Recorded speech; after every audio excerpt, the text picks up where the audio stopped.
To go with my presentation here today, I thought I'd start with these two interesting sort of comments. One is Andy Warhol. I'm a child of the 70s or the 60s. He said, "You've got 15 minutes of fame." And thank you, Mr. Chairman. I understand it's exactly 15 minutes, including these comments. And I've been asked to speak on InsurTech, robo-advice, and the regulatory aspect of that. And I thought of that great Chinese foreign minister, Zhou Enlai, who was asked in the 70s whether or not he had thought the French Revolution had been a success, to which he famously responded, "It's too early to tell." Well, I think the speed of progress is a little faster today, but to predict exactly where it's going to go, I think we're only at the beginning, quite frankly, of the revolution as we know it. But my agenda proper today is as follows. I'm going to give you a little bit of my background. I'm going to deal with the issue of advice, which I think is central. I'm going to touch upon a few reference papers that I think might be useful because they inform how we think. I will try to talk a little bit about the what and the when, pull it together with threads, you know, the threads you weave a garment with, and perhaps close with some comments. So that's my agenda, all within the time frame you're allowing, Mr. Chairman. I'm operating under the assumption that the vast majority of you have no idea about the organisation which I represent, BEPAR, which is Brussels-based, and it is the Federation of Intermediary Associations all over Europe. It's been around for 80 or 90 years. It is the single voice of the profession at a European level. We have 53 member associations in 32 countries. And BEPAR itself is a member of the World Federation of Insurance Intermediaries, which will be relevant because we're not just talking about a European issue here, we're talking about a global issue here, and we'll be feeding into that just a little. So that's the relevance here. So whilst I'm a national representative and an international representative, we are also involved at a world level. So the BEPAR policy in this area, BEPAR is very, very fortunate because we've done, so far, I'm touching wood, almost the impossible, that is to get intermediary associations to take a common position on most matters, which is very, very important. And that way we managed to achieve a much greater degree of penetration at a European level and at an international level in terms of representation. But the starting point for our sector is whatever the activity we are engaged in, be it digital or otherwise, as William had, the point that William made there, the same rule principle should apply. That's where that's our opening position. Same activity, same rule. The second point in terms of policy is that we feel there's now at a European level a search for challenges to over-regulation, which impede proper business flows. We don't think those searches for over-regulation should be limited to those elements which may be a barrier to the development of fintechs or insurtechs. So a little bit feeding off from what William said a little moment earlier. Yes, people are out there looking for what are the barriers to insurtechs or fintechs. Well, if they're a barrier to them, they're a barrier to everybody else. So we shouldn't be looking on it in isolation, is one of our core points. And of course, we always remind everybody we're listening to that in many respects, it's insurance intermediaries that are actually the drivers of many of these developments. I said I'd touch upon advice, and of course you're all familiar here with the fact that we've just adopted at a European level the IDD. It's probably going to be implemented in the member states for the 23rd of February, may not apply to the market until October. It remains to be seen in the next couple of days. But nevertheless, it does have the definition of advice in there. And I think that's something we should not lose track of in this environment. The word advice means the provision of a personal recommendation to a customer, either upon their request or at the initiative of the insurance distributor in respect of one or more insurance contracts. The key phrase there is a personal recommendation. How do you deal with a personal recommendation in the insurtech environment? Yes, we have machine learning, we have artificial intelligence, but right now nobody has harnessed that in a manner in which we can all be safe with, and I think that's going to be crucial as to the actual nature of the development in this space. I said that I would touch upon some reference papers. So when we are looking at this from a regulatory standpoint, from a European standpoint, as a representative body, what are the documents we look at?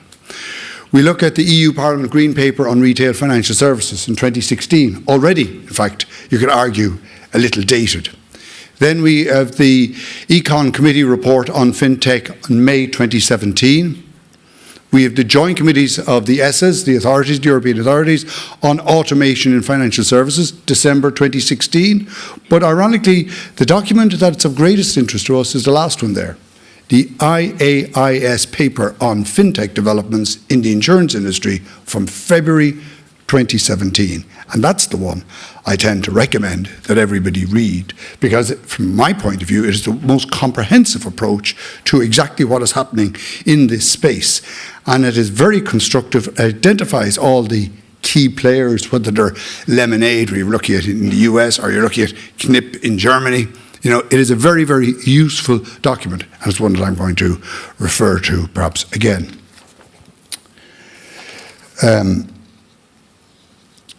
What I thought was relevant, and I just took this, not the slide, I built the slide, but I built it from the IAIS, the International Association of Insurance Supervisors, that paper I was just referring to.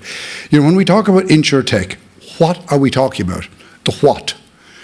And you see the various things listed there. You're probably pretty familiar with them. I'm not going to go down through them, but that paper went down through those in considerable detail, defining them, and then was brave enough to suggest when. What was their view of when? Was it short term, medium term, long term? And I thought that again was a useful process, though it didn't define what they meant by short term. They weren't that brave. But I thought it was a very, very good way of looking at things. So when I look at those papers, what were the threads that I took out of those papers? What were the thoughts that I took out of those papers? The cost issue, perhaps just to address that, there are massive, there are enormous amounts of money being pumped into this area. And that money is going to need a return. I'll just leave that hang there. That's the nature of our business. Under the cost and the expectations, when I read some of these papers, there's like an underlying current that somehow this is going to be cheaper. But they tend to forget the first point about the enormous investment going in here. So I'm one of these guys who can't answer the questions, but I'm a doubter. I keep posing the questions when I have people got it right. So can you make that assumption? InsurTech equals lower costs. Have they ever heard of something called advertising? Anyway, nobody gives away this space for nothing. So that's a view that I certainly have regarding cost. Access, they said it would give greater access.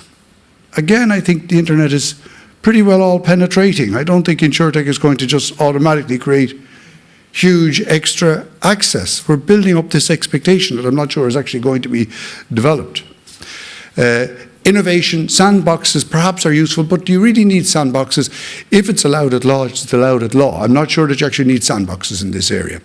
The quality of service, my comment on the quality of service, yes, if you use it on an automated basis, it'll be more consistent. Risks, yes, there should be fewer risks, there should be fewer errors perhaps, but nevertheless at a macro level, the exposure to hacking and the data issues that can result are phenomenally big. The scale that we cannot imagine. And of course, in our market, hybrids are actually the norm. It's not just InsurTech fully automated, it's a hybrid where there is some level of human intervention. So my concluding comments is, I think advice is central to the debate, but I question, does persuasion have a role? We forget about this word persuasion. You can give advice to somebody. If you can't persuade them to do something, and I don't know how a machine is going to persuade somebody. Personal interaction will remain the optimum, not the sole, but will remain the optimum form of communication. So I think it could be different, more consistent, more accessible, but not necessarily cheaper. And I want to perhaps close my comments with one last point. It's the principles enunciated by ECON at the European Parliament I think are very useful in a regulatory sense. And I'm quoting them. Same services and risk, the same rules, regardless of the type of legal entity. B, technology neutrality in all levels of regulation. And C, a risk-based approach, taking into account proportionality and materiality. And I think if we stick to those principles, that's a pretty good start. And my final comment is that's a picture of King Canute. Probably you're not aware of this guy. He was a Norwegian king of England and of Norway. And he sat there, he thought he was all powerful in front of the sea trying to resist the tide. It didn't work. It came over his feet. This is going to happen in any event, so we better join in and sort it out in a manner which we all find satisfactory. I will close with Gorev Mahagoiv, which of course is the Irish for thank you, as I'm from the extreme west to many people who are in the extreme east of the European Union. Thank you, Mr. Chairman.